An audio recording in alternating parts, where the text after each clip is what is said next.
Welcome to accelerator classes. ਅਸੀਂ ਇਸ class ਦੇ ਵਿੱਚ ਕਰੰਟ ਐਂਡ ਇਲੈਕਟ੍ਰਿਸਿਟੀ ਡਿਸਕਸ ਕਰ ਰਹੇ ਹਾਂ ਤੇ ਜਿਸ ਦੇ ਵਿੱਚ ਅਸੀਂ ਨੈਕਸਟ ਟੌਪਿਕ ਦੇਖਾਂਗੇ ਕਿਰਚਫ ਲਾ।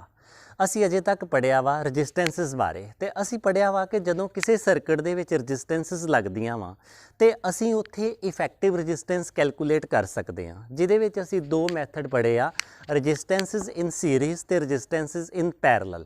ਪਰ ਕਈ ਵਾਰੀ ਸਾਡੇ ਕੋਲੋਂ ਇਲੈਕਟ੍ਰੋਨਿਕਸ ਦੇ ਵਿੱਚ ਇਸ ਤਰ੍ਹਾਂ ਦੇ ਸਰਕਟ ਆ ਜਾਂਦੇ ਆ ਕਿ ਜਿਹਦੇ ਵਿੱਚ ਨਾ ਤੇ ਰਜਿਸਟੈਂਸ ਜਿਹੜੀ ਆ ਉਹ ਸੀਰੀਜ਼ ਦੇ ਵਿੱਚ ਹੁੰਦੀ ਆ ਤੇ ਨਾ ਰਜਿਸਟੈਂਸ ਜਿਹੜੀ ਆ ਉਹ ਪੈਰਲਲ ਹੁੰਦੀ ਆ। ਜਾਂ ਮੈਂ ਇੱਥੇ ਇੱਕ ਨੋਰਮਲ ਸਰਕਟ ਬਣਾਇਆ ਤੇ ਜਾਂ ਮੈਂ ਇੱਥੇ ਇੱਕ ਹੋਰ ਕੰਪਲੈਕਸ ਸਰਕਟ ਬਣਾਦਾ, ਇੱਥੇ ਬੈਟਰੀ ਲਗਾ ਕੇ ਤੇ ਇੱਥੇ ਰਜਿਸਟੈਂਸ ਲਗਾ ਕੇ।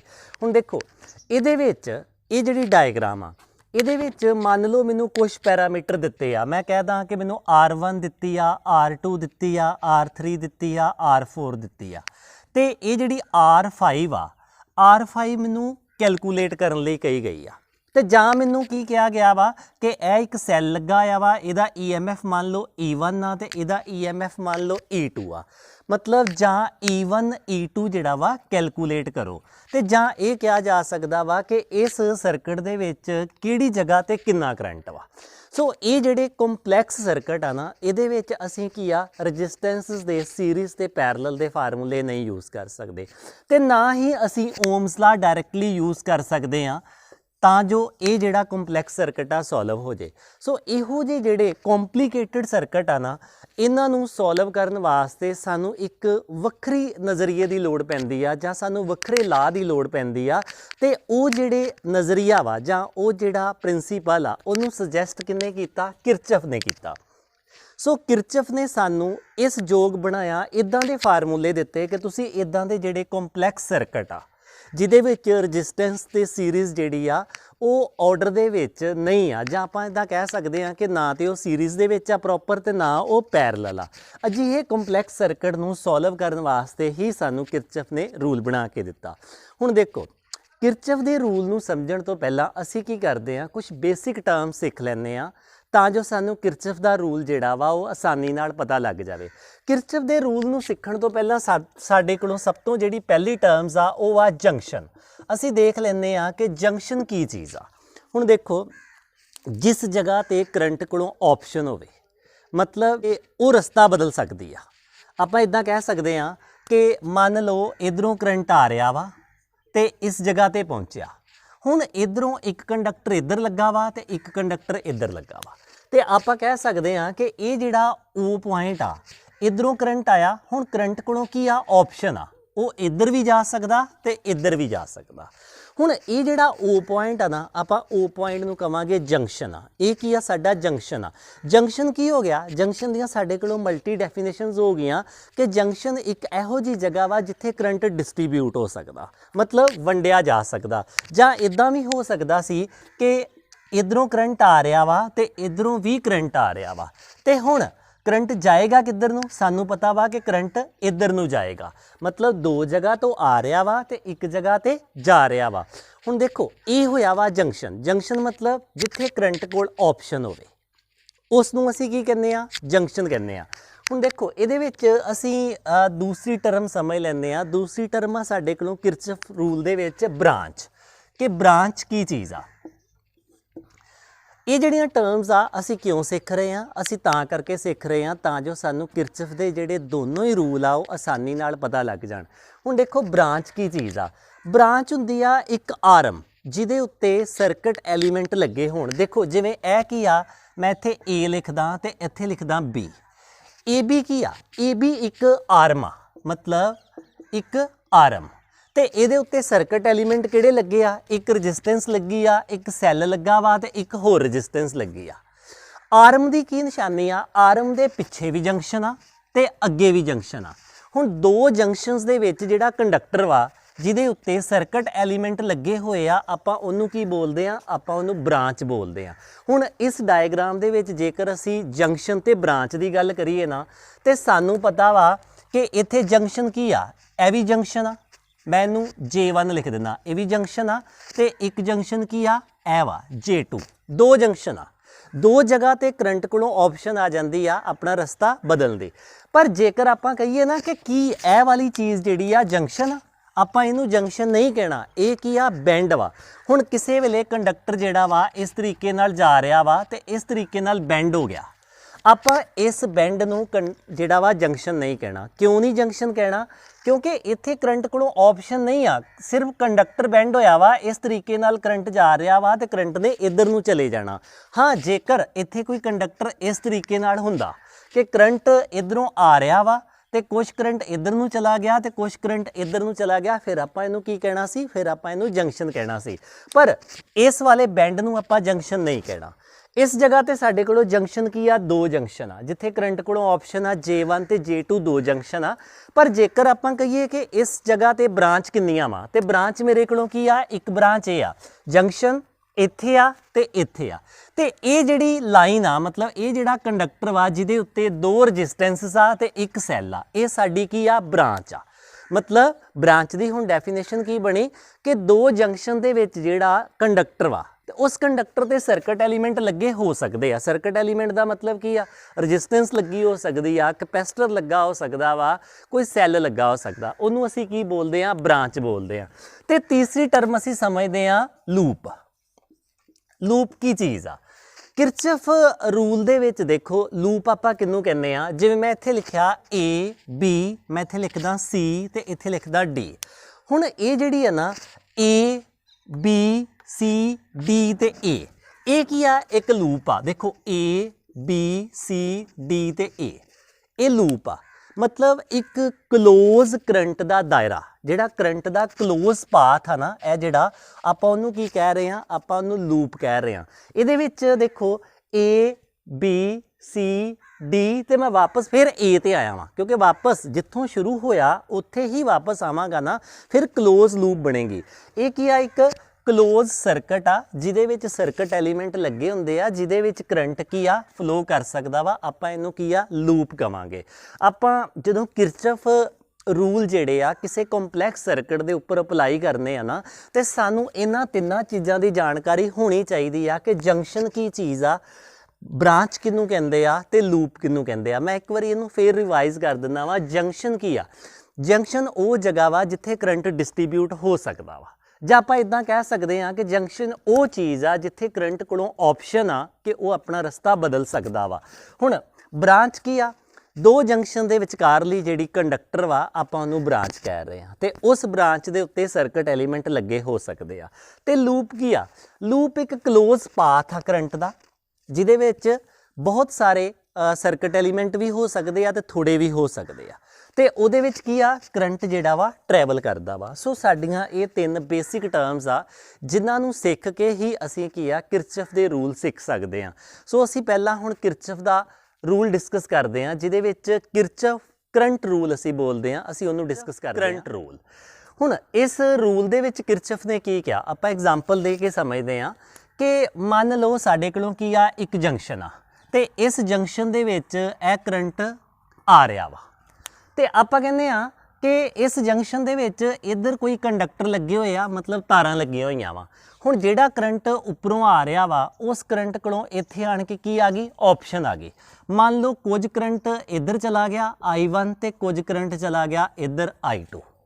ਹੁਣ ਕਿਰਚਫ ਨੇ ਇਹ ਗੱਲ ਕਹੀ ਆ ਕਿ ਕਿਸੇ ਜੰਕਸ਼ਨ ਦੇ ਵਿੱਚ ਜਿੰਨਾ ਕਰੰਟ ਆ ਰਿਹਾ ਵਾ, ਕਿੰਨਾ ਆ ਰਿਹਾ ਵਾ? I, ਤੇ ਉਨਾ ਹੀ ਕਰੰਟ ਉਹਦੇ ਵਿੱਚੋਂ ਕੀ ਆ? ਬਾਹਰ ਨਿਕਲੇਗਾ। ਮਤਲਬ I1 ਜਮਾ I2 ਦਾ ਜੋੜ ਕੀ ਦੇ ਬਰਾਬਰ ਹੋਏਗਾ? ਆਉਣ ਵਾਲੇ ਕਰੰਟ ਦੇ ਬਰਾਬਰ। ਜਾਂ ਆਪਾਂ ਇਦਾਂ ਕਹੀਏ, ਕਿਸੇ ਜੰਕਸ਼ਨ ਦੇ ਵਿੱਚ ਜਿੰਨਾ ਕਰੰਟ ਐਂਟਰ ਹੋ ਰਿਹਾ ਵਾ, ਉਨਾ ਹੀ ਕਰੰਟ ਉਹਦੇ ਵਿੱਚੋਂ ਬਾਹਰ ਨਿਕਲੇਗਾ। ਇਹ ਕਿਰਚਫ ਦਾ ਪਹਿਲਾ ਰੂਲ ਆ। ਆਪਾਂ ਇਦਾਂ ਵੀ ਕਹਿ ਸਕਦੇ, ਦੇਖੋ ਇਸ ਡਾਇਗਰਾਮ ਨੂੰ ਇਦਾਂ ਬਣਾ ਸਕਦੇ ਆ ਕਿ ਇਧਰੋਂ ਕਰੰਟ ਆ ਰਿਹਾ ਵਾ ਤੇ ਇਧਰੋਂ ਕਰੰਟ ਵੀ ਆ ਰਿਹਾ ਵਾ ਤੇ ਇੱਧਰ ਨੂੰ ਕਰੰਟ ਜਾ ਰਿਹਾ ਵਾ। ਮੈਂ ਤਿੰਨ ਆਰਮਸ ਬਣਾਈਆਂ ਵਾ, ਚਾਰ ਵੀ ਬਣਾ ਸਕਦਾ ਮੰਨ ਲਓ ਇਸ ਤਰੀਕੇ ਨਾਲ। ਹੁਣ ਦੇਖੋ ਮੈਂ ਇੱਥੇ ਇੱਕ ਜੰਕਸ਼ਨ ਬਣਾਇਆ, ਇੱਧਰੋਂ I1 ਕਰੰਟ ਵੀ ਆ ਰਿਹਾ ਵਾ, I2 ਵੀ ਆ ਰਿਹਾ ਵਾ, I3 ਵੀ ਆ ਰਿਹਾ ਵਾ, ਪਰ I4 ਕੀ ਆ? ਬਾਹਰ ਨਿਕਲ ਰਿਹਾ ਵਾ। ਤੇ ਕਿਰਚਫ ਨੇ ਕੀ ਕਿਹਾ? ਕਿਰਚਫ ਨੇ ਕਿਹਾ ਕਿ ਆਉਣ ਵਾਲੇ ਕਰੰਟ ਦਾ ਜਿਹੜਾ ਜੋੜ ਆ, I1 ਜਮਾ I2 ਜਮਾ I3 ਕਿਹਦੇ ਬਰਾਬਰ ਹੋਣਾ ਚਾਹੀਦਾ ਵਾ I4 ਮਤਲਬ ਜਾਣ ਵਾਲੇ ਦੇ। ਸੋ ਉਹ ਗੱਲ ਹੋ ਗਈ ਕਿ ਜਿੰਨਾ ਕਰੰਟ ਕਿਸੇ ਜੰਕਸ਼ਨ ਦੇ ਵਿੱਚ ਇਨਵਰਡ ਵਾ ਉਨਾ ਹੀ ਕਰੰਟ ਜੰਕਸ਼ਨ ਦੇ ਵਿੱਚੋਂ ਕੀ ਆ ਆਊਟਵਰਡ ਹੋਏਗਾ। ਤੇ ਆਪਾਂ ਇਹਨੂੰ ਇਦਾਂ ਵੀ ਕਹਿ ਸਕਦੇ ਹਾਂ ਕਿ ਕਰੰਟ ਦਾ ਜਿਹੜਾ ਅਲਜਬਰਿਕ ਸਮ ਆ ਨਾ ਉਹ ਕੀ ਆ 0 ਆ।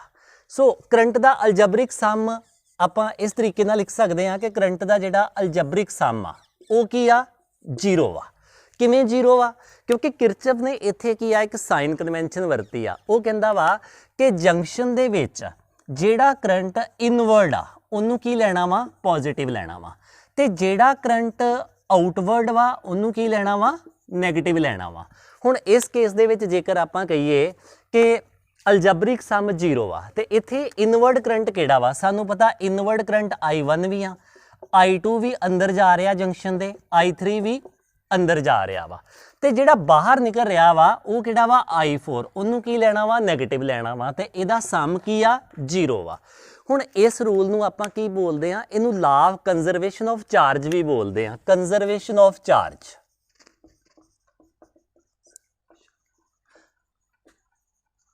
ਕੰਜ਼ਰਵੇਸ਼ਨ ਆਫ ਚਾਰਜ ਆਪਾਂ ਇਹਨੂੰ ਕਿਵੇਂ ਬੋਲਦੇ ਆ? ਦੇਖੋ ਇਹਦੇ ਵਿੱਚ ਕੀ ਆ, ਆਪਾਂ ਕਹਿੰਦੇ ਆ ਨਾ ਕਿ ਇੱਕ ਜੰਕਸ਼ਨ ਦੇ ਵਿੱਚ ਜਿੰਨਾ ਕਰੰਟ ਜਾ ਰਿਹਾ ਵਾ ਉਨਾ ਹੀ ਕਰੰਟ ਬਾਹਰ ਨਿਕਲ ਰਿਹਾ ਵਾ, ਪਰ ਕਰੰਟ ਨੂੰ ਬਣਾਉਂਦਾ ਕੌਣ ਆ? ਸਾਨੂੰ ਪਤਾ ਵਾ ਕਿ ਕਰੰਟ ਨੂੰ ਬਣਾਉਂਦੇ ਆ ਚਾਰਜ ਪਾਰਟੀਕਲ, ਇਲੈਕਟ੍ਰੋਨ। ਤੇ ਆਪਾਂ ਇਹ ਵੀ ਤੇ ਕਹਿ ਸਕਦੇ ਆ ਨਾ ਕਿ ਇਧਰੋਂ ਦੀ ਜਿੰਨਾ ਚਾਰਜ ਅੰਦਰ ਜਾ ਰਿਹਾ ਵਾ ਜੰਕਸ਼ਨ ਦੇ, ਇਧਰੋਂ ਦੀ ਜਾ ਰਿਹਾ ਵਾ, ਇਧਰੋਂ ਦੀ ਜਾ ਰਿਹਾ ਵਾ, ਉਨਾ ਹੀ ਚਾਰਜ ਜਿਹੜਾ ਵਾ ਸਰਕਟ ਦੇ ਵਿੱਚੋਂ ਇਸ ਜੰਕਸ਼ਨ ਦੇ ਵਿੱਚੋਂ ਬਾਹਰ ਨਿਕਲ ਰਿਹਾ ਵਾ। ਜਦੋਂ ਆਪਾਂ ਕਹਿੰਦੇ ਕਰੰਟ ਮਤਲਬ ਜਿੰਨਾ ਜਾ ਰਿਹਾ ਵਾ ਉਨਾ ਹੀ ਬਾਹਰ ਨਿਕਲੇਗਾ, ਤੇ ਫਿਰ ਆਪਾਂ ਇਹ ਵੀ ਤੇ ਗੱਲ ਕਹਿ ਸਕਦੇ ਨਾ ਕਿ ਜਿੰਨਾ ਚਾਰਜ ਜਾ ਰਿਹਾ ਵਾ ਇੱਕ ਜੰਕਸ਼ਨ ਦੇ ਅੰਦਰ ਉਨਾ ਹੀ ਚਾਰਜ ਜਿਹੜਾ ਵਾ ਜੰਕਸ਼ਨ ਦੇ ਵਿੱਚੋਂ ਬਾਹਰ ਨਿਕਲੇਗਾ। ਇਹਦਾ ਮਤਲਬ ਚਾਰਜ ਕੀ ਆ? ਕੰਜ਼ਰਵ ਆ, ਪਲੱਸ ਮਾਈਨਸ ਨਹੀਂ ਹੋਇਆ। ਇੱਕ ਜੰਕਸ਼ਨ ਦੇ ਵਿੱਚ ਜਿੰਨਾ ਚਾਰਜ ਪਾਰਟੀਕਲ ਗਏ ਆ ਉਨੇ ਚਾਰਜ ਪਾਰਟੀਕਲ ਪਰ ਸੈਕਿੰਡ ਕੀ ਆ ਬਾਹਰ ਆ ਗਏ ਆ, ਤੇ ਆਪਾਂ ਇਹਨੂੰ ਕੀ ਕਹਿਤਾ? ਕੰਜ਼ਰਵੇਸ਼ਨ ਆਫ ਚਾਰਜ ਕਹਿਤਾ ਕਿ ਇਹਦੇ ਵਿੱਚ ਚਾਰਜ ਕੀ ਆ? ਕੰਜ਼ਰਵ ਆ, ਪਲੱਸ ਮਾਈਨਸ ਨਹੀਂ ਹੋਇਆ। ਸੋ ਪਲੱਸ ਮਾਈਨਸ ਕਿਵੇਂ ਹੋਣਾ ਸੀ? ਪਲੱਸ ਮਾਈਨਸ ਤੇ ਤਾਂ ਹੋ ਸਕਦਾ ਸੀ ਨਾ ਕਿ ਜੇ ਜੰਕਸ਼ਨ ਦੇ ਵਿੱਚ ਕੈਪੈਸਿਟਰ ਲੱਗਾ ਹੁੰਦਾ। ਜੇ ਇਸ ਜੰਕਸ਼ਨ ਦੇ ਵਿੱਚ ਆਪਾਂ ਕਹੀਏ ਕਿ ਇਧਰੋਂ ਦੀ ਇੱਕ ਤਾਰ ਆ ਰਹੀ ਆ, ਬਾਅਦ ਵਿੱਚ ਇਹ ਤਾਰ ਇਧਰ ਨੂੰ ਤੇ ਇਦਾਂ ਵੀ ਤਾਰ ਆ ਰਹੀ ਆ, ਹੁਣ ਦੋ ਜਗ੍ਹਾ ਤੇ ਕਰੰਟ ਐਂਟਰ ਹੋ ਰਿਹਾ I1 ਤੇ I2, ਤੇ ਬਾਹਰ ਕਿਹੜਾ ਨਿਕਲ ਰਿਹਾ I3। ਆਪਾਂ ਕਹੀਏ ਕਿ ਜੰਕਸ਼ਨ ਦੇ ਵਿੱਚ ਕੀ ਆ? ਕੈਪੈਸਿਟਰ ਲੱਗਾ ਆ, ਇੱਥੇ ਕੈਪੈਸਿਟਰ ਲੱਗਾ ਆ ਇਸ ਤਰੀਕੇ ਨਾਲ, ਪੋਜ਼ਿਟਿਵ ਤੇ ਨੈਗੇਟਿਵ। ਜੇਕਰ ਜੰਕਸ਼ਨ ਦੇ ਵਿੱਚ ਕੈਪੈਸਿਟਰ ਲੱਗਾ ਹੋਏਗਾ ਤੇ ਕੈਪੈਸਿਟਰ ਕੀ ਆ? ਕੈਪੈਸਿਟਰ ਚਾਰਜ ਨੂੰ ਸਟੋਰ ਕਰ ਸਕਦੀ ਆ, ਪਰ ਇਸ ਕੇਸ ਦੇ ਵਿੱਚ ਸਾਡੇ ਕੋਲੋਂ ਜੰਕਸ਼ਨ ਦੇ ਵਿੱਚ ਕੈਪੈਸਿਟਰ ਨਹੀਂ ਲੱਗਾ ਹੋਇਆ, ਕਿਉਂਕਿ ਜੇ ਕੈਪੈਸਿਟਰ ਲੱਗਾ ਹੋਇਆ ਵਾ ਨਾ ਫਿਰ ਚਾਰਜ ਪਲੱਸ ਮਾਈਨਸ ਹੋ ਸਕਦਾ ਵਾ, ਕਿਉਂਕਿ ਇਹਨੇ ਕੀ ਆ? ਸਟੋਰ ਕਰ ਲੈਣਾ ਵਾ। ਇਹ ਕੀ ਆ? ਇਹ ਇੱਕ ਚਾਰਜ ਪਾਰਟੀਕਲ ਵਾਸਤੇ ਖੂਹ ਵਰਗਾ ਵਾ, ਜਿਵੇਂ ਅਸੀਂ ਕਹਿੰਦੇ ਆ ਵੈਲ ਆ, ਇੱਕ ਖੂਹ ਵਰਗਾ ਵਾ, ਕਿਉਂਕਿ ਇਹਦੇ ਵਿੱਚ ਚਾਰਜ ਸਟੋਰ ਹੋ ਜਾਣਾ ਵਾ। ਤੇ ਜੇਕਰ ਇਹਦੇ ਵਿੱਚ ਚਾਰਜ ਸਟੋਰ ਹੋ ਗਿਆ ਫਿਰ ਆਪਾਂ ਇਹ ਥੋੜੀ ਕਹਿ ਸਕਦੇ ਆ ਕਿ ਜਿੰਨਾ ਚਾਰਜ ਆ ਰਿਹਾ ਵਾ ਜੰਕਸ਼ਨ ਦੇ ਵਿੱਚ ਉਨਾ ਹੀ ਚਾਰਜ ਬਾਹਰ ਨਿਕਲੂਗਾ, ਕਿਉਂਕਿ ਉਹਦੇ ਵਿੱਚੋਂ ਕੁਝ ਕੁਆਂਟੀਟੀ ਤੇ ਇਹਨੇ ਆਪਣੇ ਅੰਦਰ ਸਟੋਰ ਕਰ ਲਈ। ਸੋ ਸਾਡਾ ਪਹਿਲਾ ਨਿਯਮ ਇਹ ਗੱਲ ਕਹਿੰਦਾ ਵਾ ਕਿ ਜੰਕਸ਼ਨ ਦੇ ਵਿੱਚ ਕੈਪੈਸਿਟਰ ਨਹੀਂ ਆ।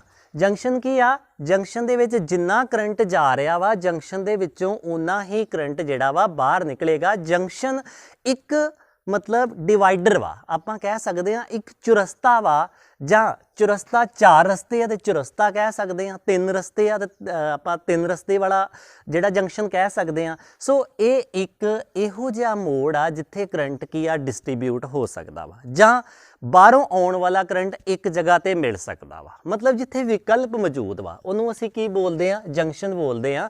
ਤੇ ਸਾਡਾ ਪਹਿਲਾ ਨਿਯਮ ਕੀ ਕਹਿੰਦਾ ਵਾ? ਸਾਡਾ ਪਹਿਲਾ ਨਿਯਮ ਇਹ ਕਹਿੰਦਾ ਵਾ ਕਿ algebraic sum of current at a junction is 0। ਮਤਲਬ ਇੱਕ ਜੰਕਸ਼ਨ ਦੇ ਵਿੱਚ ਕਰੰਟ ਦਾ ਅਲਜਬਰਿਕ ਸਮ ਕੀ ਹੁੰਦਾ ਵਾ? 0 ਹੁੰਦਾ ਵਾ। 0 ਕਿਵੇਂ ਹੁੰਦਾ ਵਾ? ਕਿਉਂਕਿ ਆਉਣ ਵਾਲੇ ਕਰੰਟ ਨੂੰ ਪੋਜ਼ਿਟਿਵ ਲਿਆ ਜਾਂਦਾ ਵਾ ਤੇ ਜਾਣ ਵਾਲੇ ਕਰੰਟ ਨੂੰ ਨੈਗੇਟਿਵ ਲਿਆ ਜਾਂਦਾ ਵਾ, ਤੇ ਸਾਰਿਆਂ ਦਾ ਜੋੜ ਜਿਹੜਾ ਵਾ ਉਹ 0 ਦੇ ਬਰਾਬਰ ਹੁੰਦਾ ਵਾ। ਤੇ ਜਾਂ ਅਸੀਂ ਇਦਾਂ ਵੀ ਕਹਿ ਸਕਦੇ ਹਾਂ ਕਿ ਆਉਣ ਵਾਲਾ ਕਰੰਟ ਜਿਹੜਾ ਵਾ ਇਕੁਅਲ ਟੂ ਜਾਣ ਵਾਲੇ ਕਰੰਟ ਦੇ ਬਰਾਬਰ ਹੁੰਦਾ ਵਾ। ਇਹ ਸਾਡਾ ਜਿਹੜਾ ਵਾ ਕਿਰਚਫ ਦਾ ਕਰੰਟ ਰੂਲ ਆ, ਜਾਂ ਅਸੀਂ ਇਹਨੂੰ ਇਦਾਂ ਕਹਿ ਸਕਦੇ ਹਾਂ ਕਿ ਇਹ ਕੀ ਆ? ਲਾ ਆਫ ਕੰਜ਼ਰਵੇਸ਼ਨ ਆਫ ਚਾਰਜ ਦੀ ਇੱਕ ਬਿਹਤਰੀਨ ਐਗਜ਼ਾਮਪਲ ਆ ਜਿਹਦੇ ਵਿੱਚ ਅਸੀਂ ਇਹ ਸਮਝਦੇ ਹਾਂ ਕਿ ਜਿਹੜਾ ਚਾਰਜ ਵਾ ਉਹ ਕੰਜ਼ਰਵ ਆ। ਵੈਸੇ ਅਸੀਂ ਲਾ ਆਫ ਕੰਜ਼ਰਵੇਸ਼ਨ ਆਫ ਚਾਰਜ ਦੀਆਂ ਐਗਜ਼ਾਮਪਲਸ ਹੋਰ ਵੀ ਦੇ ਸਕਦੇ ਹਾਂ। ਅਸੀਂ ਨਿਊਕਲੀਅਰ ਫਿਜ਼ਿਕਸ ਦੇ ਵਿੱਚ ਵੀ law of conservation of charge ਦੀਆਂ ਐਗਜ਼ਾਮਪਲਸ ਦਿੰਦੇ ਹਾਂ। ਬੇਸ਼ੱਕ ਅਸੀਂ ਇੱਕ ਸਿੰਪਲ ਜੀ ਐਗਜ਼ਾਮਪਲ ਵੀ ਕਰੀਏ, ਜੇਕਰ ਅਸੀਂ ਕਰੀਏ ਕਿ NaCl ਤੇ ਜੇਕਰ ਇਹਦਾ ਵਿਭਾਜਨ ਕਰੀਏ ਤਾਂ ਸਾਨੂੰ ਪਤਾ ਵਾ Na ਪੋਜ਼ਿਟਿਵ Cl ਨੈਗੇਟਿਵ ਆਉਂਦਾ। ਹੁਣ ਇੱਧਰ ਰਿਐਕਟੈਂਟ ਸਾਈਡ ਤੇ ਟੋਟਲ ਚਾਰਜ ਕਿੰਨਾ ਵਾ? ਸਾਨੂੰ ਪਤਾ ਵਾ ਕਿ ਟੋਟਲ ਚਾਰਜ 0 ਵਾ ਇਸ ਸਾਈਡ ਤੇ ਇੱਧਰ ਕਿੰਨਾ ਵਾ? ਇੱਧਰ +1 ਤੇ -1 +1 -1 ਇੱਧਰ ਵੀ 0 ਵਾ। ਇਹ ਕੀ ਆ? ਚਾਰਜ ਕੰਜ਼ਰਵ ਆ। ਜਿੰਨਾ ਚਾਰਜ ਰਿਐਕਟੈਂਟ ਸਾਈਡ ਤੇ ਆ ਉਨਾ ਹੀ ਚਾਰਜ ਪ੍ਰੋਡਕਟ ਸਾਈਡ ਤੇ ਆ। ਮਤਲਬ ਚਾਰਜ ਦੀਆਂ ਕੰਜ਼ਰਵੇਸ਼ਨ ਦੀਆਂ ਐਗਜ਼ਾਮਪਲ ਸਾਨੂੰ ਬਹੁਤ ਮਿਲਦੀਆਂ ਵਾ। ਇਹਦੇ ਵਿੱਚ ਵੀ ਸਾਨੂੰ ਚਾਰਜ ਦੀ ਕੰਜ਼ਰਵੇਸ਼ਨ ਦੀ ਐਗਜ਼ਾਮਪਲ ਜਿਹੜੀ ਆ ਉਹ ਨਿਕਲ ਕੇ ਆਉਂਦੀ ਆ, ਜਿਹਦੇ ਵਿੱਚ ਅਸੀਂ ਦੇਖਦੇ ਹਾਂ ਕਿ ਇੱਕ ਜੰਕਸ਼ਨ ਦੇ ਵਿੱਚ ਜਿੰਨਾ ਚਾਰਜ ਗਿਆ ਵਾ ਨਾ ਉਨਾ ਹੀ ਚਾਰਜ ਜਿਹੜਾ ਵਾ ਜੰਕਸ਼ਨ ਦੇ ਵਿੱਚੋਂ ਬਾਹਰ ਆਇਆ ਵਾ। ਤੇ ਆਪਾਂ ਇਹਨੂੰ ਕਰੰਟ ਦਾ ਰੂਪ ਵੀ ਦੇ ਸਕਦੇ ਹਾਂ ਕਿ ਉਨਾ ਕਰੰਟ ਜਿਹੜਾ ਵਾ ਉਹ ਜੰਕਸ਼ਨ ਦੇ ਵਿੱਚੋਂ ਬਾਹਰ ਆਇਆ ਜਿੰਨਾ ਕਰੰਟ ਜੰਕਸ਼ਨ ਦੇ ਤੋਂ ਬਾਅਦ ਵਿੱਚ ਅਸੀਂ ਕਿਰਚੌਫ ਦਾ ਸੈਕੰਡ ਰੂਲ ਦੇਖਦੇ ਹਾਂ, ਜਿਹਨੂੰ ਅਸੀਂ ਕੀ ਬੋਲਦੇ ਹਾਂ? ਕਿਰਚੌਫ ਵੋਲਟੇਜ ਲਾ ਬੋਲਦੇ ਹਾਂ ਜਾਂ ਕਿਰਚੌਫ ਦਾ ਵੋਲਟੇਜ ਰੂਲ ਬੋਲਦੇ ਹਾਂ। ਜੇਕਰ ਇਹਦੀ ਡੈਫੀਨੇਸ਼ਨ ਦੀ ਗੱਲ ਕਰੀਏ ਤੇ ਡੈਫੀਨੇਸ਼ਨ ਦੇ ਵਿੱਚ ਕੀ ਆਏਗਾ? Sum of potential differences across all the elements in a loop is 0। ਮਤਲਬ ਇੱਕ ਲੂਪ ਦੇ ਵਿੱਚ ਜਿੰਨੇ ਵੀ ਸਰਕਟ ਐਲੀਮੈਂਟ ਲੱਗੇ ਹੋਏ ਆ ਨਾ, ਹੁਣ ਜਿਹੜੇ ਸਰਕਟ ਐਲੀਮੈਂਟ ਲੱਗੇ ਆ ਉਹਦੇ ਵਿੱਚੋਂ ਕੁਝ ਜਿਹੜੇ ਆ ਉਹ EMF ਪ੍ਰੋਵਾਈਡ ਕਰਨਗੇ ਤੇ ਕੁਛ ਕੀ ਕਰਨਗੇ? EMF ਨੂੰ ਕੰਜ਼ਿਊਮ ਕਰਨਗੇ। ਕਹਿੰਦਾ ਉਹਦਾ ਸਮ ਕੀ ਆ? ਸਾਰਿਆਂ ਦਾ ਕਲੋਜ਼ ਲੂਪ ਦੇ ਵਿੱਚ 0 ਆ। ਇੱਥੇ ਆਪਾਂ ਸ਼ਬਦ ਵਰਤਿਆ ਵਾ ਲੂਪ। ਸਾਨੂੰ ਪਤਾ ਵਾ, ਅਸੀਂ ਪੜ੍ਹ ਚੁੱਕੇ ਹਾਂ ਲੂਪ ਕੀ ਆ। ਲੂਪ ਇੱਕ ਕਲੋਜ਼ ਸਰਕਟ ਆ ਜਿਹਦੇ ਵਿੱਚ ਵੇਰੀਅਸ ਸਰਕਟ ਐਲੀਮੈਂਟ ਦੇ ਰਾਹੀਂ ਹੁੰਦਾ ਹੋਇਆ ਕਰੰਟ ਵਾਪਸ ਉਸੇ ਜਗ੍ਹਾ ਤੇ ਪਹੁੰਚ ਜਾਂਦਾ ਵਾ। ਹੁਣ ਆਪਾਂ ਇਹਨੂੰ ਇੱਕ ਡੈਫੀਨੇਸ਼ਨ ਦੇ ਐਗਜ਼ਾਮਪਲ ਦੇ ਜ਼ਰੀਏ ਸਮਝਦੇ ਹਾਂ। ਮੰਨ ਲਓ ਕੀ ਆ, ਇੱਕ ਇੱਥੇ ਮੈਂ ਇੱਕ ਸਰਕਟ ਬਣਾਉਣਾ, मैं सिंपल सर्किट बना लेना। पहला एक सर्किट आ ते इस सर्किट दे विच मैं कहना कि यह रजिस्टेंस आ R1 R2 R3 ते एक बैटरी लगी हुई आ E1। हुण इहदे विच EMF जां पोटेंशियल डिफरेंस देण वाला कौन वा? E1 वा। ते यूज़ करने वाले कौन वा? R1 जमा R2 जमा R3। ठीक आ। हुण आपां इहदे विच की कहा गया वा कि जिन्ना EMF इन्हें देना वा, जिन्ना पोटेंशियल डिफरेंस इन्हें क्रिएट करना वा, उन्ना ही इन्हां ने की आ यूज़ करना वा। ते जे आपां कहिए कि सारियां दा सम की आ 0 आ। जिवें पहले निज़म दे विच आपां कहा सी कि जिहड़ा करंट इन्हें जंक्शन की आ 0 आ। ते इहदे विच आपां की कह रहे हैं? इहदे विच आपां कह रहे हैं potential difference across the loop is की आ 0 आ। पोटेंशियल डिफरेंस 0 आ। हुण आपां इदां देखो, इनू आपां इदां भी समझ सकते। मान लो ये की आ 12 वोल्ट दी आ ते पहली रजिस्टेंस जिहड़ी आ इहने 3 वोल्ट कंज्यूम कीते, दूजी ने मान लो 4 कीते ते हुण इन्ने किन्ने कीते? 5। ते जे आपां सम करिए मतलब कंज्यूम करने वालियां किहड़ियां वा? 3 ते 4 7 ते 5 12 ते 12 ही की सी? देण वाली सी। ते आपां इहदे विच भी साइन कन्वेंशन लै सकदे हां। जेकर मैं इत्थे सिंपल जी साइन कन्वेंशन लवां कि मैं 12 नूं पॉजिटिव कह दिंदा वां ते इन्हां तिन्नां नूं नैगेटिव कह दिंदा वां ते फिर सम की आउणा वा? 0 आउणा वा। सो आपां कह सकदे हां कि एक क्लोज लूप दे विच जिहड़ा पोटेंशियल डिफरेंस आ ਉਹ ਕੀ ਆ? 0 ਆ। ਉਹਦਾ ਸਮ ਕੀ ਆ? 0 ਆ। ਹੁਣ ਦੇਖੋ ਆਪਾਂ ਪੋਟੈਂਸ਼ੀਅਲ ਡਿਫਰੈਂਸ ਰੈਜ਼ਿਸਟੈਂਸ ਦੇ ਅਕ੍ਰੋਸ ਕਿਵੇਂ ਕੱਢ ਸਕਦੇ ਆ? ਸਾਨੂੰ ਪਤਾ ਵਾ ਕਿ ਅਸੀਂ ਪੋਟੈਂਸ਼ੀਅਲ ਡਿਫਰੈਂਸ ਰੈਜ਼ਿਸਟੈਂਸ ਦੇ ਅਕ੍ਰੋਸ ਕਿੱਦਾਂ ਕੱਢ ਸਕਦੇ ਆ? ਓਮਸ ਲਾ ਲਗਾ ਕੇ ਕੱਢ ਸਕਦੇ ਆ। ਆਪਾਂ ਓਮਸ ਲਾ ਲਗਾ ਕੇ ਇੱਥੇ ਪਹਿਲਾਂ ਦੇਖ ਲੈਣਾ ਵਾ ਕਿ ਕਿੰਨਾ ਪੋਟੈਂਸ਼ੀਅਲ ਡ੍ਰੌਪ ਹੋਇਆ, ਫਿਰ ਇੱਥੇ ਦੇਖ ਲੈਣਾ, ਫਿਰ ਇੱਥੇ ਦੇਖ ਲੈਣਾ ਤੇ ਟੋਟਲ ਕਿੰਨਾ ਡ੍ਰੌਪ ਹੋਇਆ ਵਾ ਜਿੰਨਾ ਸਰਕਟ ਦੇ ਵਿੱਚ ਲੱਗਾ ਹੋਇਆ ਵਾ। ਹੁਣ ਆਪਾਂ ਇਹਨੂੰ ਇੱਕ ਲਾ ਦੇ ਜ਼ਰੀਏ ਜਾਂ ਪ੍ਰਿੰਸੀਪਲ ਦੇ ਜ਼ਰੀਏ ਸਮਝਦੇ ਹਾਂ। ਜਿਵੇਂ ਮੈਂ ਇੱਥੇ ਤੁਹਾਨੂੰ ਕਿਹਾ ਨਾ ਕਿ 12 ਨੂੰ ਪੋਜ਼ਿਟਿਵ ਲੈ ਲਓ ਤੇ ਬਾਕੀ ਇਹ ਤਿੰਨੇ ਨੈਗੇਟਿਵ ਲੈ ਲਓ। ਹੁਣ ਦੇਖੋ ਕਿਹਨੂੰ ਪੋਜ਼ਿਟਿਵ ਲੈਣਾ ਵਾ ਤੇ ਕਿਹਨੂੰ ਨੈਗੇਟਿਵ ਲੈਣਾ ਵਾ। ਇਹਦੇ ਵਿੱਚ ਸੈਕਿੰਡ ਰੂਲ ਦੇ ਵਿੱਚ ਸਾਡੇ ਕੋਲੋਂ ਕੀ ਆ? ਸਾਈਨ ਕਨਵੈਨਸ਼ਨਸ ਆ। ਮਤਲਬ ਕੁਝ ਸਾਡੀਆਂ ਮਨੌਤਾਂ ਵਾ ਜਿਨ੍ਹਾਂ ਦੇ ਵਿੱਚ ਅਸੀਂ ਇਹ ਮੰਨਣਾ ਵਾ ਕਿ ਇਸ ਚੀਜ਼ ਨੂੰ ਪੋਜ਼ਿਟਿਵ ਲੈਣਾ ਵਾ ਤੇ ਇਸ ਚੀਜ਼ ਨੂੰ ਨੈਗੇਟਿਵ ਲੈਣਾ ਵਾ। ਹੁਣ ਦੇਖੋ ਪਹਿਲੀ ਸਾਈਨ ਕਨਵੈਨਸ਼ਨ ਅਸੀਂ ਕਿਹੜੀ ਲਵਾਂਗੇ? ਹੁਣ ਕਿਰਚੌਫ ਦੇ ਜਿਹੜੇ ਦੋਨੋਂ ਰੂਲ ਆ ਨਾ, ਦੋਨਾਂ ਰੂਲਸ ਦੇ ਵਿੱਚ ਸਾਈਨ ਕਨਵੈਨਸ਼ਨ ਆ। ਪਹਿਲੇ ਦੇ ਵਿੱਚ ਆਪਾਂ ਕਿਹੜੀ ਸਾਈਨ ਕਨਵੈਨਸ਼ਨ ਲਈ ਸੀ ਕਿ ਕਿਸੇ ਜੰਕਸ਼ਨ ਦੇ ਵਿੱਚ ਆਉਣ ਵਾਲੇ ਕਰੰਟ ਨੂੰ ਪੋਜ਼ਿਟਿਵ ਲੈਣਾ ਵਾ ਤੇ ਜਾਣ ਵਾਲੇ ਕਰੰਟ ਨੂੰ ਕੀ ਆ? ਨੈਗੇਟਿਵ ਲੈਣਾ ਵਾ। ਤੇ ਅਸੀਂ ਉੱਥੇ ਕਿਹਾ ਸੀ ਕਿ ਇੱਕ ਜੰਕਸ਼ਨ ਦੇ ਵਿੱਚ ਕਰੰਟ ਦਾ ਸਮ ਕਿੰਨਾ ਵਾ? 0 ਵਾ। ਤੇ ਇੱਥੇ ਸੈਕੰਡ ਰੂਲ ਦੇ ਵਿੱਚ ਆਪਾਂ ਕੀ ਕਹਿ ਰਹੇ ਹਾਂ ਕਿ ਇੱਕ ਲੂਪ ਦੇ ਵਿੱਚ total potential difference across every ਜਿਹੜਾ ਸਰਕਟ ਐਲੀਮੈਂਟ ਆ ਉਹਦਾ ਸਮ ਕਿੰਨਾ ਵਾ 0 ਵਾ। ਪਰ ਇਹ 0 ਕਿਵੇਂ ਆ, ਇਹਦੀਆਂ ਕੁਝ ਸਾਈਨ ਕਨਵੈਨਸ਼ਨਸ ਆ। ਜਿਵੇਂ ਮੈਂ ਇੱਥੇ ਐਗਜ਼ਾਮਪਲ ਦੇ ਵਿੱਚ ਸਮਝਾਇਆ ਨਾ ਕਿ 12 ਪੋਜ਼ਿਟਿਵ ਲੈ ਲਓ ਤੇ ਇਹ 3 ਨੈਗੇਟਿਵ ਲੈ ਲਓ, ਇਹ ਸਿਰਫ ਮੈਂ ਸਮਝਾਉਣ ਲਈ ਕਹਿਣ ਡਿਆ ਵਾਂ। ਐਗਜ਼ੈਕਟ ਜਿਹੜੀਆਂ ਸਾਈਨ ਕਨਵੈਨਸ਼ਨ ਆ ਅਸੀਂ ਕਿਸੇ ਸਰਕਟ ਨੂੰ ਸੋਲਵ ਕਰਨ ਵਾਸਤੇ ਲੈਣੀਆਂ ਵਾ, ਉਹ ਅਸੀਂ ਹੁਣ ਇੱਥੇ ਸਮਝਾਂਗੇ ਕਿ ਉਹ ਸਾਈਨ ਕਨਵੈਨਸ਼ਨ ਕਿਵੇਂ ਆ। ਹੁਣ ਦੇਖੋ ਜਦੋਂ ਅਸੀਂ ਟੋਟਲ ਜਿਹੜਾ potential difference across every current element ਜਿਹੜਾ ਵਾ ਸਰਕਟ ਐਲੀਮੈਂਟ ਨੋਟ ਕਰਨਾ ਵਾ ਨਾ, ਤੇ ਉਹਦੇ ਵਿੱਚ ਸਾਡੀ ਪਹਿਲੀ ਟਾਸਕ ਕੀ ਆ? ਸਾਡੀ ਪਹਿਲੀ ਟਾਸਕ ਇਹ ਆ ਕਿ ਜਾਂ ਤੇ ਤੁਸੀਂ ਇਸ ਲੂਪ ਦੇ ਵਿੱਚ ਇਸ ਤਰੀਕੇ ਨਾਲ ਕਲੌਕਵਾਈਜ਼ ਘੁੰਮੋ ਤੇ ਜਾਂ ਤੁਸੀਂ ਇਸ ਲੂਪ ਦੇ ਵਿੱਚ ਕੀ ਆ ਐਂਟੀ ਕਲੌਕਵਾਈਜ਼ ਘੁੰਮੋ। ਇਹ ਤੁਹਾਡੀ ਚੋਇਸ ਆ।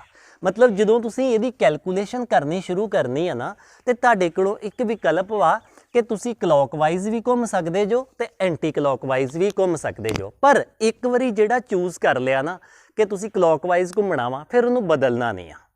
ਸ਼ੁਰੂ ਵਿੱਚ ਤੁਹਾਡੇ ਕੋਲੋਂ ਚੋਇਸ ਆ ਕਿ ਤੁਸੀਂ ਕਲੌਕਵਾਈਜ਼ ਕੈਲਕੂਲੇਸ਼ਨ ਸਟਾਰਟ ਕਰਨੀ ਆ ਕਿ ਐਂਟੀ ਕਲੌਕਵਾਈਜ਼ ਕੈਲਕੂਲੇਸ਼ਨ ਸਟਾਰਟ ਕਰਨੀ ਆ। ਹੁਣ ਦੇਖੋ, ਮੰਨ ਲਓ ਮੈਂ ਇੱਥੇ ਇਹ ਲਿਖਦਾ ਕਿ ਤੁਸੀਂ ਕੈਲਕੂਲੇਟ ਕਰ ਰਹੇ ਜੋ ਇਸ ਤਰੀਕੇ ਨਾਲ ਇੱਕ ਰੈਜ਼ਿਸਟੈਂਸ ਲੱਗੀ ਮਿਲੀ ਤੇ ਤੁਸੀਂ ਕਿੱਧਰ ਨੂੰ ਜਾ ਰਹੇ ਜੋ? ਤੁਸੀਂ ਇੱਧਰ ਨੂੰ ਜਾ ਰਹੇ ਜੋ। ਤੁਹਾਡਾ ਮੋਸ਼ਨ ਕਿੱਧਰ ਆ? ਤੁਸੀਂ ਜਿਹੜਾ ਕੈਲਕੂਲੇਟ ਕਰਨ ਵਾਸਤੇ ਮੋਸ਼ਨ ਕਰ ਰਹੇ ਜੋ ਨਾ, ਮਤਲਬ ਮੂਵ ਕਰ ਰਹੇ ਜੋ, ਉਹ ਮੋਸ਼ਨ ਕਿੱਧਰ ਨੂੰ ਆ? ਇੱਧਰ ਨੂੰ ਆ। ਤੇ ਕਰੰਟ ਦੀ ਡਾਇਰੈਕਸ਼ਨ ਵੀ ਸਾਨੂੰ ਦੇਖਣੀ ਪਏਗੀ। ਮੰਨ ਲਓ ਕਰੰਟ ਕਿੱਧਰ ਨੂੰ ਆ? ਕਰੰਟ ਵੀ ਇੱਧਰ ਨੂੰ ਫਲੋ ਕਰ ਰਿਹਾ। ਇਹ ਜਿਹੜੀਆਂ ਸਾਈਨ ਕਨਵੈਨਸ਼ਨਸ ਆ ਨਾ, ਇਹ ਜਦੋਂ ਅਸੀਂ ਇਹਦੀਆਂ ਐਗਜ਼ਾਮਪਲਸ ਕਰਾਂਗੇ ਉਦੋਂ ਜ਼ਿਆਦਾ ਬਿਹਤਰ ਤਰੀਕੇ ਨਾਲ ਸਮਝ ਲੱਗਣਗੀਆਂ। ਹੁਣ ਦੇਖੋ, ਇੱਕ ਕਲੋਜ਼ ਲੂਪ ਦੇ ਵਿੱਚ ਤੁਸੀਂ ਕੈਲਕੂਲੇਸ਼ਨ ਕਰਨ ਵਾਸਤੇ ਘੁੰਮ ਰਹੇ ਜੋ। ਤੁਸੀਂ ਜਿਹੜਾ ਮੋਸ਼ਨ ਕਰ ਰਹੇ ਜੋ, ਮਤਲਬ ਮੂਵ ਕਰ ਰਹੇ ਜੋ, ਜਿਵੇਂ ਮੈਂ ਇੱਧਰ ਕਹਿ ਰਿਹਾ ਕਿ ਮੈਂ ਇੱਥੋਂ ਸਟਾਰਟ ਕੀਤਾ ਤੇ ਇੱਧਰ ਨੂੰ ਗਿਆ ਤੇ ਮੈਂ ਉਹ ਇਸ ਗ੍ਰੀਨ ਮਾਰਕਰ ਦੇ ਨਾਲ ਲਿਖਤਾ ਕਿ ਮੈਂ ਇੱਧਰ ਨੂੰ ਮੂਵ ਕਰ ਰਿਹਾ। ਮੋਸ਼ਨ ਫॉर ਕੈਲਕੂਲੇਸ਼ਨ ਮੈਂ ਇੱਥੇ ਲਿਖ ਦਿੰਦਾ ਕਿ ਕੈਲਕੂਲੇਸ਼ਨ ਵਾਸਤੇ ਮੋਸ਼ਨ ਆ, ਮੋਸ਼ਨ ਫॉर ਕੈਲਕੂਲੇਸ਼ਨ। ਅਸੀਂ ਦੇਖਿਆ ਕਿ ਕਰੰਟ ਵੀ ਇੱਧਰ ਨੂੰ ਜਾ ਰਿਹਾ ਵਾ ਤੇ ਸਾਡਾ ਮੋਸ਼ਨ ਵੀ ਇੱਧਰ ਨੂੰ ਆ। ਹੁਣ ਇਹ ਰੈਜ਼ਿਸਟੈਂਸ ਨੇ ਕੀ ਕਰਨਾ ਵਾ? ਇਹ ਰੈਜ਼ਿਸਟੈਂਸ ਨੇ ਪੋਟੈਂਸ਼ੀਅਲ ਨੂੰ ਘਟਾਉਣਾ ਵਾ, ਮਤਲਬ ਐਨਰਜੀ ਨੂੰ ਯੂਜ਼ ਕਰਨਾ ਵਾ। ਤੇ ਕਿੰਨੀ ਐਨਰਜੀ ਨੂੰ ਯੂਜ਼ ਕਰਨਾ ਵਾ? ਸਾਨੂੰ ਪਤਾ ਵਾ ਕਿ ਇਹਨੇ ਕਿੰਨੀ ਐਨਰਜੀ ਯੂਜ਼ ਕਰਨੀ ਆ, ਜਿੰਨੀ ਓਮਸ ਲਾ ਨੇ ਸੁਜੈਸਟ ਕੀਤੀ ਸੀ V = IR ਦੇ ਨਾਲ। ਇੰਨੀ ਐਨਰਜੀ ਇਹਨੇ ਕੀ ਆ ਯੂਜ਼ ਕਰ ਲੈਣੀ ਆ।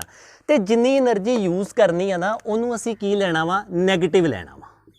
ਮਤਲਬ ਮੇਰੀ ਪਹਿਲੀ ਸਾਈਨ ਕਨਵੈਨਸ਼ਨ ਕੀ ਆਈ ਕਿ ਜਦੋਂ ਤੁਸੀਂ ਇੱਕ ਲੂਪ ਦੇ ਵਿੱਚ ਘੁੰਮੋਗੇ ਤੇ ਤੁਹਾਨੂੰ ਕਰੰਟ ਦੀ ਡਾਇਰੈਕਸ਼ਨ ਦੇ ਵਿੱਚ ਤੁਸੀਂ ਮੋਸ਼ਨ ਕਰ ਰਹੇ ਜੋ। ਜਿੱਧਰ ਨੂੰ ਕਰੰਟ ਜਾ ਰਿਹਾ ਵਾ ਉਧਰ ਨੂੰ ਹੀ ਤੁਸੀਂ ਕੈਲਕੂਲੇਸ਼ਨ ਸਟਾਰਟ ਕੀਤੀ ਆ। ਤੇ ਇਸ ਰੈਜ਼ਿਸਟੈਂਸ ਨੇ ਜਿੰਨਾ ਪੋਟੈਂਸ਼ੀਅਲ ਡ੍ਰੌਪ ਕਰਨਾ ਵਾ ਉਹ ਕੀ ਲੈਣਾ ਵਾ? ਉਹ ਨੈਗੇਟਿਵ ਲੈਣਾ ਵਾ। ਤੇ ਜੇ ਮੈਂ ਇਹਦਾ ਬੀ ਪਾਰਟ ਕਰਾਂ ਕਿ ਇੱਥੇ ਕੀ ਆ? ਇਹ ਰੈਜ਼ਿਸਟੈਂਸ ਆ ਤੇ ਤੁਸੀਂ ਕਿੱਧਰ ਨੂੰ ਮੂਵ ਕਰ ਰਹੇ ਜੋ? ਤੁਸੀਂ ਇੱਧਰ ਨੂੰ ਮੂਵ ਕਰ ਰਹੇ ਜੋ। ਤੁਹਾਡਾ ਮੋਸ਼ਨ ਕੀ ਆ? ਇੱਧਰ ਨੂੰ ਮੂਵ ਕਰ ਰਹੇ ਜੋ ਫॉर ਕੈਲਕੂਲੇਸ਼ਨ। ਤੇ ਕਰੰਟ ਦੀ ਡਾਇਰੈਕਸ਼ਨ ਤੁਹਾਨੂੰ ਕੀ ਮਿਲੀ ਆ? ਆਪੋਜ਼ਿਟ ਮਿਲੀ ਆ। ਇਸ ਤਰੀਕੇ ਨਾਲ ਆਪੋਜ਼ਿਟ ਮਿਲੀ ਆ।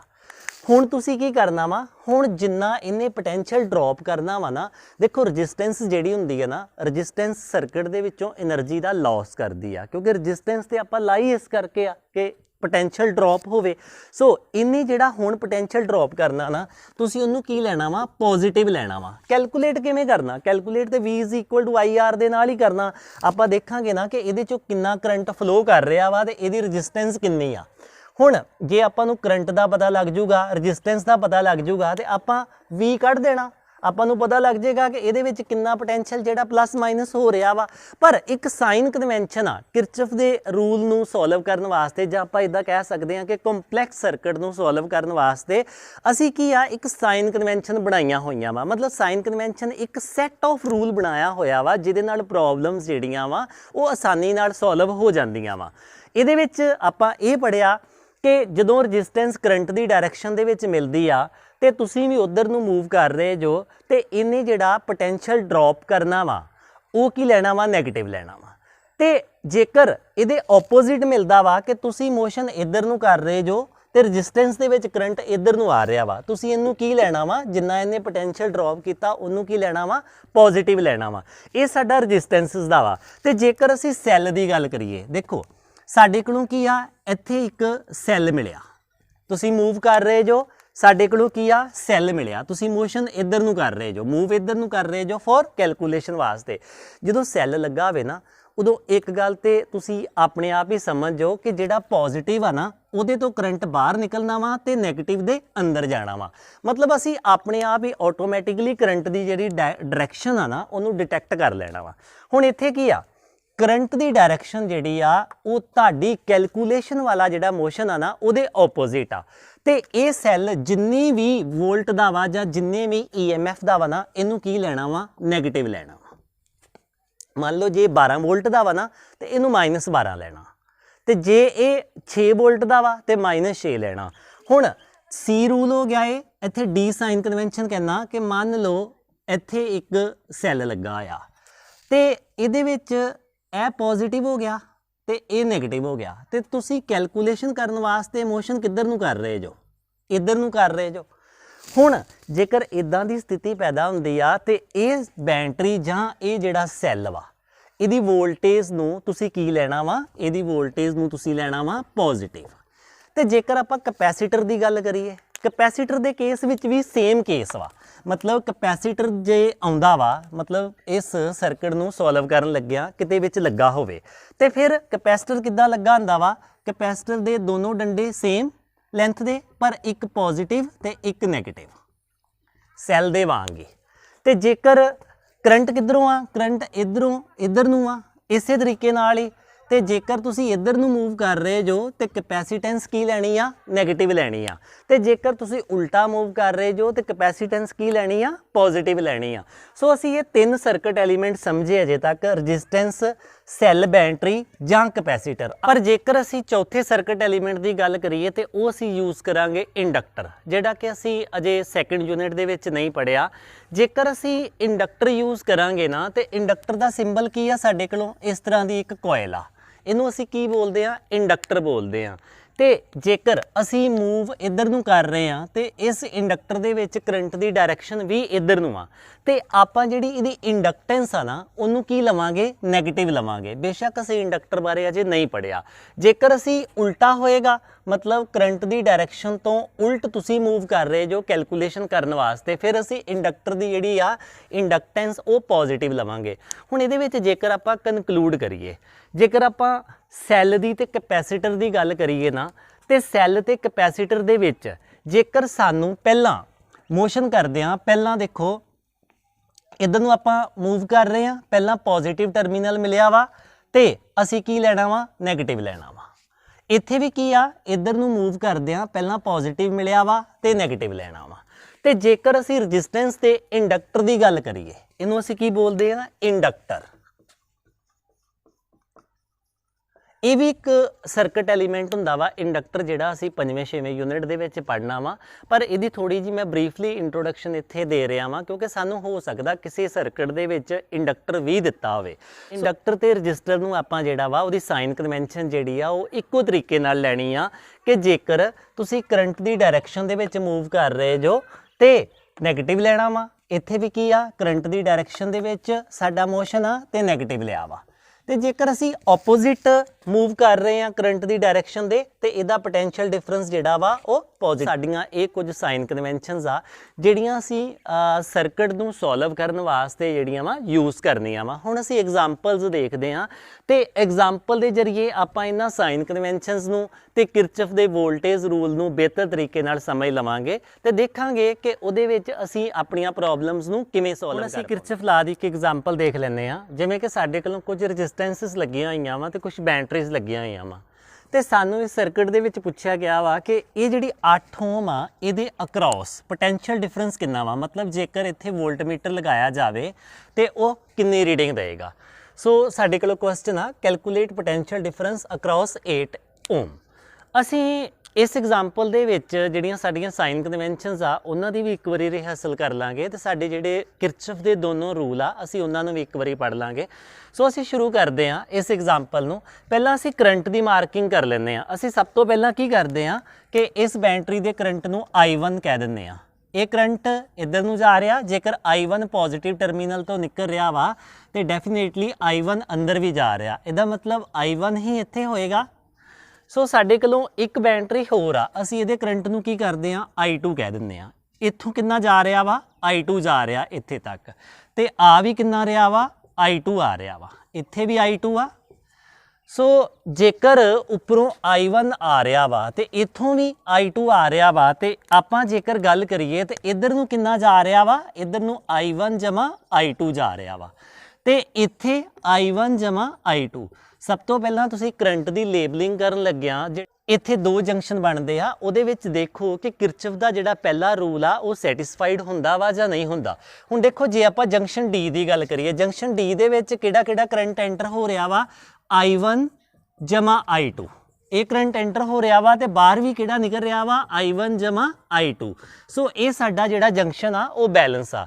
ਹੁਣ ਦੇਖੋ ਜੇਕਰ ਇੱਥੇ ਗੱਲ ਕਰੀਏ ਤੇ I1 ਤੇ I2 ਬਾਹਰ ਨਿਕਲ ਰਹੇ ਆ, ਇਸ ਜੰਕਸ਼ਨ ਦੇ ਉੱਪਰ I1 I2 ਬਾਹਰ ਨਿਕਲ ਰਿਹਾ at C, ਇਹ ਕਿੱਥੇ ਸੀ at D, at C I1 ਵੀ ਬਾਹਰ ਨਿਕਲ ਰਿਹਾ, I2 ਵੀ ਬਾਹਰ ਨਿਕਲ ਰਿਹਾ, ਤੇ ਐਂਟਰ ਕਿੰਨੇ ਹੋਣਾ ਫਿਰ, ਐਂਟਰ ਵੀ ਤੇ I1 I2 ਨਹੀਂ ਹੋਣਾ ਵਾ।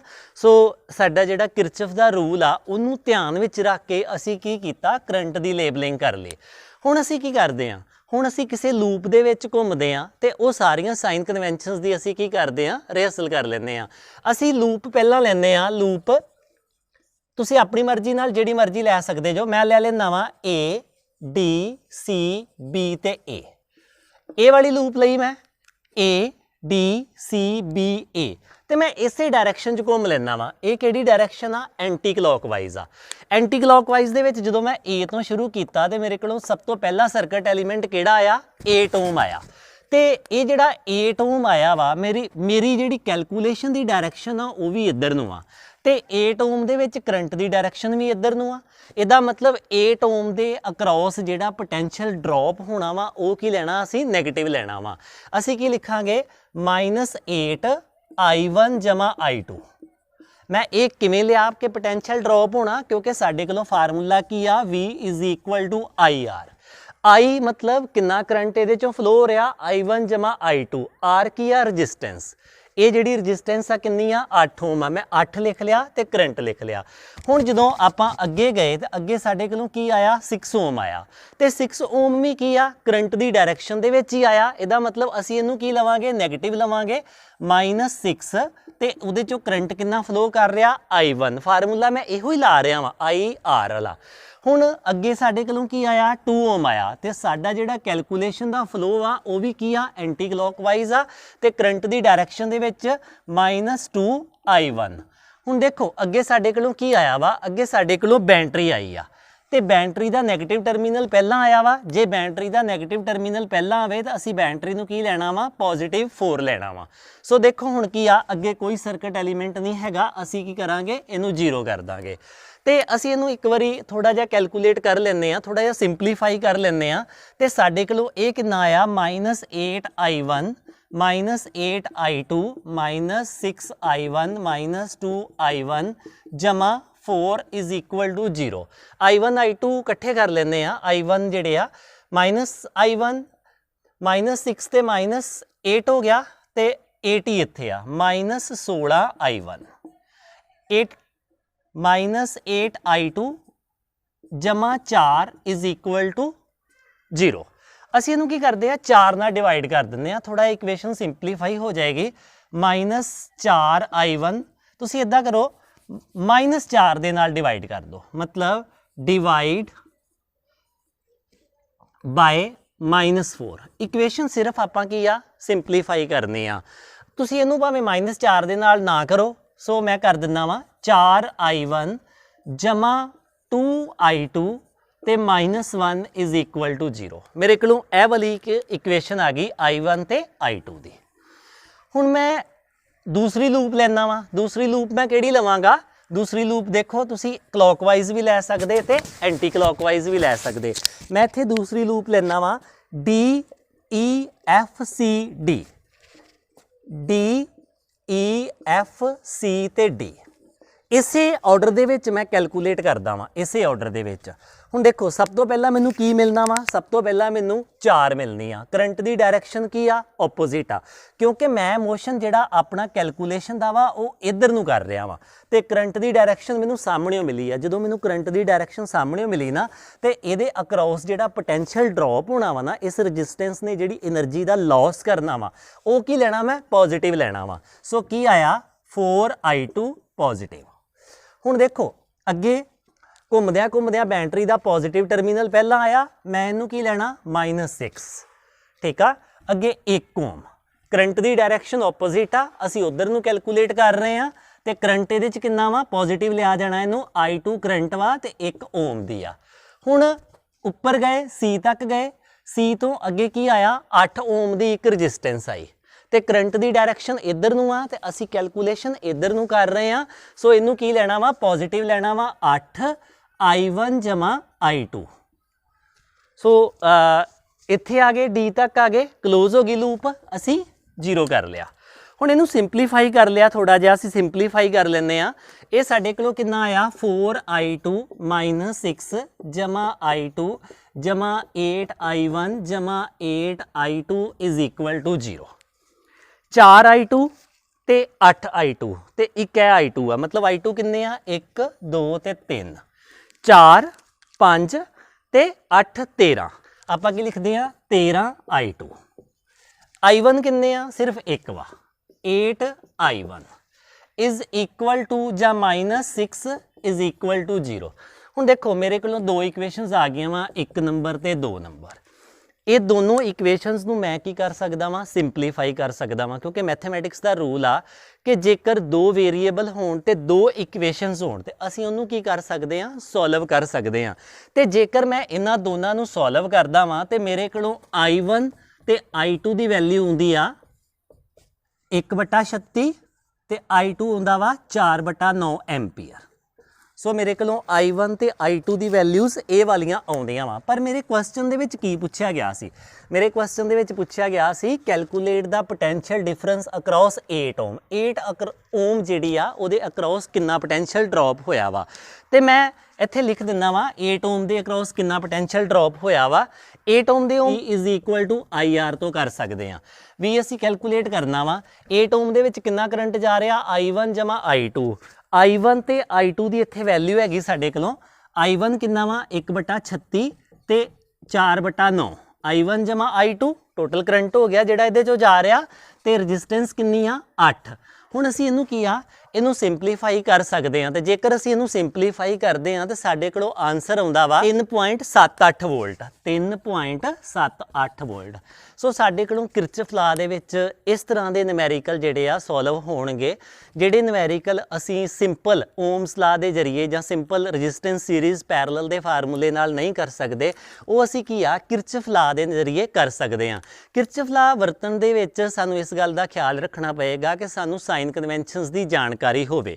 ਜੇਕਰ ਤੁਹਾਨੂੰ ਸਾਈਨ ਕਨਵੈਨਸ਼ਨ ਦੀ ਜਾਣਕਾਰੀ ਹੋਏਗੀ ਤਾਂ ਤੁਸੀਂ ਇਹਨਾਂ ਪ੍ਰੋਬਲਮਸ ਨੂੰ ਆਸਾਨੀ ਦੇ ਨਾਲ ਸੋਲਵ ਕਰ ਪਾਓਗੇ।